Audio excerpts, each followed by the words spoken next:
ধন্যবাদ জানান।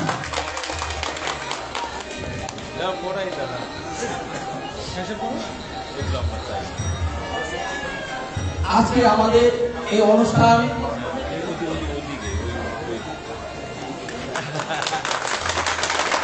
সনাতনী সম্প্রদায়ের মহানাম যজ্ঞানুষ্ঠান। এই উক্ত অনুষ্ঠানে কৃষ্ণ নাম প্রণাম মন্ত্রী সম্পদ এখানে প্রচার করা হয় এবং আমাদের মাঝে উপস্থিত আছেন অত্র মন্দিরের সভাপতি কেশবচন্দ্র হালদারের কনিষ্ঠ পুত্র সদর হালদার এবং উপস্থিত রয়েছেন আমাদের মন্দিরের কমিটির অন্যান্য সদস্যবৃন্দ। সবাইকে আমি প্রণাম জানাচ্ছি। আমাদের এই অনুষ্ঠানের প্রধান উদ্দেশ্য সকল সদস্যবৃন্দকে বাংলাদেশের সবাইকে শান্তি ও শৃঙ্খলা বজায় রেখে সবার জন্য আমরা সাম্প্রদায়িক সবকিছু ভুলে বিভেদ ভুলে সবাই যেন সমৃদ্ধভাবে বসবাস করতে পারি এবং সবাইকে যেন একটি বিভেদ ভুলে একত্রিত হয়ে যোগদান করতে পারি সেই শান্তির আলোচনায়। এটাই আমাদের আজকের এই অনুষ্ঠানের সবথেকে মুখ্য উদ্দেশ্য। তাই আমি অনুরোধ করবো আমাদের প্রধান অতিথিকে আমাদের উদ্দেশ্যে একটু স্বাগত বক্তব্য রাখার জন্য। ধন্যবাদ সবাইকে। অনলাইনের মাধ্যমে তাকে একটু অনুরোধ করছি সবাইকে।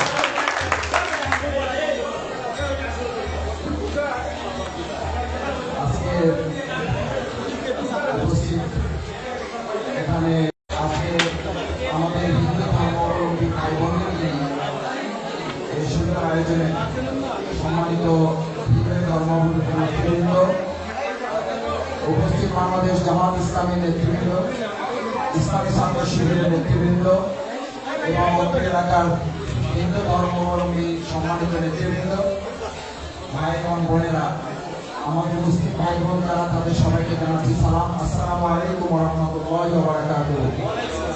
আমাদের হিন্দু ধর্মাবলম্বী যারা আছেন তাদেরকে আদাব জানাচ্ছি এবং আমাদের ইসলামের নীতি অনুযায়ী তাদেরকে সালাম জানাচ্ছি, আসসালামু আলাইকুম ওয়া আলা মান ইত্তাবা'আল হুদা। আমরা আজকে এখানে একত্রিত হয়েছি। দেখেন, আমরা মানুষ হিসাবে আমাদের সবচেয়ে বড় পরিচয় হলো আমরা মানুষ জাতি হিসাবে আমরা সম্মানিত। এরপরে আমাদেরকে বিভক্ত করা হয়েছে, আমরা আলাদা হয়েছি। এই আলাদা হওয়াটা আমাদের সত্যগত দিক থেকে আমরা হয়তো একটা আলাদা অবস্থান, কিন্তু আমরা সত্যের পথে আমাদের যে অবস্থান আলাদা এক, ন্যায়ের পথে আমাদের অবস্থানকে আলাদা এক। আমরা মুসলিম, আমরা মিথ্যা পছন্দ করি না। আপনারা হিন্দু, আপনারাও পছন্দ করেন। আমরা মুসলিম, আমরা অন্যায় পছন্দ করি না। আপনারা হিন্দু, আপনারা অন্যায় পছন্দ করেন না। আমরা মুসলিম, আমরা সুদ পছন্দ করি না, ঘুষ পছন্দ করি না, চাঁদা পছন্দ করি না, সন্ত্রাস পছন্দ করি না, দখলদারিত্ব পছন্দ করি না। আমি বিশ্বাস করি আমাদের জন্য আপনারা এই ব্যাপারে আরো বেশি অপছন্দ করেন। এগুলো আমরা এগুলোকে পছন্দ করি না, পছন্দ করি না। তাহলে এই সব দিক থেকে আমাদের মধ্যে অনেক বড় মিল আছে। এই মিলকে কেন্দ্র করে আমরা আমাদের বড়তাকে শান্তি এবং নিরাপত্তার একটা বহন করব।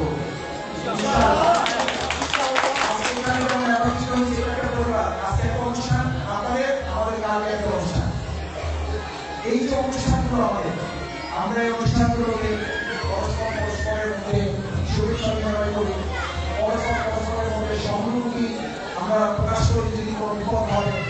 আপনারা খেয়াল করেছেন যে বিগত 15-16 বছরে যে বিপদ হয়েছে, বিপদ শুধু মুসলমানদের ছিল না, আমাদের আপনাদের ছিল, সকলের ছিল। আমার এখন যে একটু ভালো হয়েছে, ভালোটা কিন্তু শুধু আমাদের না, এই ভালো সময় আমরা সবাই মিলে ভালো করে দিতেছি। আমরা বলেছি যদি আগামী দিনে মন্দির পাহারা দিতে না হয়, তাহলে আগামী দিনে এমন সরকার, এমন রাষ্ট্র করবো মন্দিরও পাহারা দিতে হবে। আমরা আগামী দিনে এমন মনোভাব তৈরি করবো যে এই কথা কেউ বলতে পারবে না যে সংখ্যালঘু। আমরা সংখ্যালঘু বিশ্বাস করি না। আমরা বলি আমাদের প্রত্যেক নাগরিক সম্মানিত মানুষের সম্মান নিয়ে মাথা উঁচু করে সে বাজার মতো আসবে। আমি আপনাদেরকে আর একটা কথা বলি, আমাদের সম্মানিত দাদারা আছেন, দিদিরা আছেন, আমাদের বোনেরা আছেন, আমাদের ভাইয়েরা আছেন, আমার শিক্ষক মন্ডলী আছেন, আমাদের শ্রেণীয় মৃত সমতুল্য মুরব্বীরা আছেন। দেখেন, আমাদের আহ্বান মিলে আমরা বলি এটা একটা পরিবার। এই পরিবারে এখানে আমরা একটা পরিবারে ভিন্ন মত থাকলেই কি আমরা আমাদের একটা ছেলেকে বা একটা মেয়েকে আমরা বের করে দিই? বের করে দিই না, আমরা সংসার ভেঙেও দিই না, আলাদা তো হয়ে যায় না। ভিন্ন মত থাকে, ভিন্ন চিন্তা থাকে। রাসূল করিম সাল্লাল্লাহু আলাইহি ওয়াসাল্লাম আমাদের এই নবী, তিনি যখন সোনার মদিনা প্রতিষ্ঠিত করেছেন, সেই সোনার মদিনা থেকে হিন্দুদেরকে অন্য ধর্মাবলম্বী থেকে বলা হয়েছিল যে আপনারা এখানে যদি থাকতে চান এখানে থাকতে পারেন, আপনারা চাইলে আপনাদের মতো করে যেখানে আপনাদের পছন্দ হয় সেখানে যেতে পারেন। ইতিহাস কি আপনারা পড়েছেন, আপনারা আমাকে ভালো জানেন। একজন ভিন্ন ধর্মাবলম্বীও সেই সোনার মদিনা থেকে বের হয় নাই, কারণ তারা বুঝতে পেরেছিল অন্য যে কোনো সমাজে চেয়ে ওই সোনার মদিনাটা তাদের জন্য অনেক বেশি শান্তি এবং নিরাপদে। আমরা এমন একটা সোনার বাংলা করবো যেখানে মুসলমানদের নিরাপদ থাকে, তার চেয়েও আমরা আমাদের এই ভাইদেরকে, বউদেরকে, দিদিদেরকে আমরা নিরাপত্তার দিকে কোনো অংশে আমরা হাত দেবো। যদি সেটা হয় তাহলে আমাদের কোনো আপত্তি আছে? আমরা শিরক করতে চাই। আমাদের আনন্দ আমরা ভাগাভাগি করলে, আনন্দ ভাগাভাগি করলে বাড়ে না কমে? বাড়ে। আর দুঃখ ভাগাভাগি করলে কমে যায়। আজকে আমি শেষ কথা বলতে চাই, দেখেন ইব্রাহিম মুহাম্মদ রাসূলুল্লাহ সাল্লাল্লাহু আলাইহি ওয়াসাল্লাম ইসলাম কত সুন্দর ছিল। এই অনুষ্ঠানে আমরা আসি, এসে কিন্তু আপনাদেরকে আমরা এটা বলি নাই যে এটা করেন ওটা করেন, আমরা বলছি যে আপনাদের নিয়মের মধ্যে কি আছে সেটা করেন, কারণ আপনাদের নিয়ম আপনারা পালন করবেন। আমরা এখানে এসেছি, আপনাদের নিয়ম আপনারা পালন করছেন। আমরা যখন এই একটু আরাম হবে, আমরা সালাতে এশা নামাজ পড়তে মসজিদে যাব, মসজিদে আমরা আমাদের নিয়ম আমরা পালন করব। ওখানে আপনারা যখন আমাদের বাধা দিচ্ছেন না, তাহলে আপনাদের এখানে কেউ বাধা দিতে পারবে না। এটা আপনারা আপনাদের মতো করে, যখন আপনি আপনার ধর্মে আছেন, আপনার ধর্মের কাজগুলো যে প্রকৃত ধার্মিক সে অন্য ধর্মকে হিংসা করতে পারে না, যে প্রকৃত ধার্মিক সে অন্যকে আঘাত করতে পারে না, যে প্রকৃত ধার্মিক সে অন্যকে অন্যের জমি অন্যের বাড়ি দখল করতে পারে না, প্রকৃত ধার্মিক কখনো মিথ্যা করতে পারে না, প্রকৃত ধার্মিক কখনো সুদ ঘুষ দুর্নীতির সাথে আপোষ করতে পারে না। সেই দৃষ্টিতে আমরা বলি আমরা প্রকৃত মুসলিম হব। আপনি আপনার জায়গায় প্রকৃত একজন হিন্দু ধর্মাবলম্বী হিসেবে আপনার ধর্মকে, আপনার দেশকে, আপনার প্রিয় ধর্মকে, এটাকে আমরা একটা দুর্নীতিমুক্ত, ধর্মমুক্ত, সন্ত্রাসমুক্ত, সুদ ঘুষমুক্ত, মানবমুক্ত একটা কর্মসূচি আমরা সবাই মিলে করতে চাই। এটার জন্য কি আমরা সবাই রাজি আছি? সবাই রাজি আছি? দেখবেন যে আমাদের পুরো বর্বর দিয়ে আমরা একটা পরিবারে পরিণত হব এবং আমরা সোনার মদিনায় যেমন সবাই মিলে আমাদের সব ধর্মের লোকেরা শান্তিতে ছিল, এই বাংলাদেশে এই বর্বরে আমরা শান্তিতে থাকতে পারবো। আমি সবশেষ কথা বলতে চাই, ধন্যবাদ দিতে চাই যে আপনারা বিভিন্ন সময় আমাদের মতো আমাদেরকে আপনারা স্মরণ করেন, আমরা আপনাদেরকে স্মরণ করি। আমরা চাই আমরা সবাই মিলে একটা পরিবারের মতো করে আপনি আপনার ধর্ম পালন করবেন, আমার ধর্ম আমি পালন করবো। আল্লাহ আমাদেরকে সেই নির্দেশ দিয়েছেন, লাকুম দীনুকুম ওয়ালিয়া দীন, তোমাদের ধর্ম তোমাদের, আমাদের ধর্ম আমার। এখানে কোনো বাড়াবাড়ি করা চলবে না। আমি যদি মুসলিম হই তাহলে আমাকে বলতে হবে আমি পাঁচ ওয়াক্ত সালাত আদায় করব। আমি যদি মুসলিম হই তাহলে আমাকে বলতে হবে আমি আল্লাহর নির্দেশ করে মানব। আপনি হিন্দু, আপনাদের যা নিয়ম আছে আপনি সেটা মানবেন, আপনি খেয়াল করবেন আমাদের মধ্যে কিছু দুর্বল মুসলিম থাকে যারা এই নিয়মগুলো না মানার কারণে সমাজে অশান্তি হয়। আবার আপনাদের মধ্যে খেয়াল করবেন কিছু হিন্দু থাকে নিয়মগুলো না মানার কারণে সমাজে অশান্তি হয়। আমরা দুই জায়গাকে আহ্বান করবো, আমরা প্রকৃত ধর্ম অনুসারী হব, ধর্ম মানব এবং ধর্মের ভিত্তিতে আমরা ইসলামের বিধান যেটা রাসূল করিম সাল্লাল্লাহু আলাইহি ওয়াসাল্লাম একটা সোনার মদিনা আমরা আহ্বান করবো আপনাদেরকে। আপনারা মানবেন মানবেন না সেটা আপনাদের ব্যাপার, কিন্তু ইসলাম বলে আসেন এই শান্তির ধর্মের মাধ্যমে রাসূল সাল্লাল্লাহু আলাইহি ওয়াসাল্লাম যখন সোনার মদিনা করেছেন আমরা আমাদের বাবা-মাকে সোনার বাবা করতে পারবো, আমরা আমাদের বাংলাদেশকে সোনার বাংলাদেশ করতে পারবো ইনশাআল্লাহ। আপনাদেরকে কথা দিচ্ছি, কোরআনের আলোকে, ইসলামের আলোকে সমাজ নির্মাণ হলে সবচেয়ে বেশি নিরাপদ থাকবে বিভিন্ন ধর্মাবলম্বীরা, তারা সম্মান নিয়ে বাঁচতে পারবে। আমরা সেই প্রত্যাশা ব্যক্ত করে আমাদের মাঝখানে কিছু সময় আপনারা আমাদেরকে দিয়েছেন, এই জন্য আপনাদের কৃতজ্ঞতা ধন্যবাদ জানিয়ে আমি এখন আমাদের শ্রদ্ধেয় সজল স্যার, আমাদের শিক্ষক বৃন্দ এবং মাঝখানে আপনারা জানেন তারা একটা দুর্ঘটনা ঘটেছে, আমি তাৎক্ষণিকভাবে আমাদের নেতৃবৃন্দকে বাঁচিয়েছি বর্তমান নেওয়ার জন্য। বিপদ আপদ এগুলো আসে, আবার বিপদ আপদ এগুলো প্রকৃতির নিয়মে আল্লাহ তাআলা যেন সাহায্য করেন। এরকম বিপদ আপদ আমাদের যা আছে আল্লাহ যেন এগুলো থেকে আমাদেরকে হেফাজত করেন। আমাদের সরকারি যে সমস্যা হয়েছে সেই সমস্যা কাটিয়ে ওঠার জন্য সুযোগ তার জন্য আমরা তৈরি করে আছি, সেজন্য আমরা দোয়া করি। আর বিশেষভাবে এখন সদর ভাইকে আমি আমাদের জন্য অনুরোধ।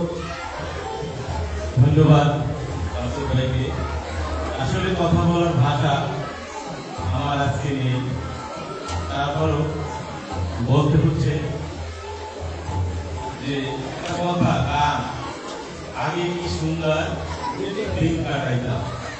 আমরা যত শিক্ষিত হচ্ছি, যত আমরা ধর্ম অনুযায়ী হচ্ছি, আস্তে আস্তে আমাদের মধ্যে তত কিন্তু সাম্প্রদায়িক চেতনা বৃদ্ধি পাচ্ছে।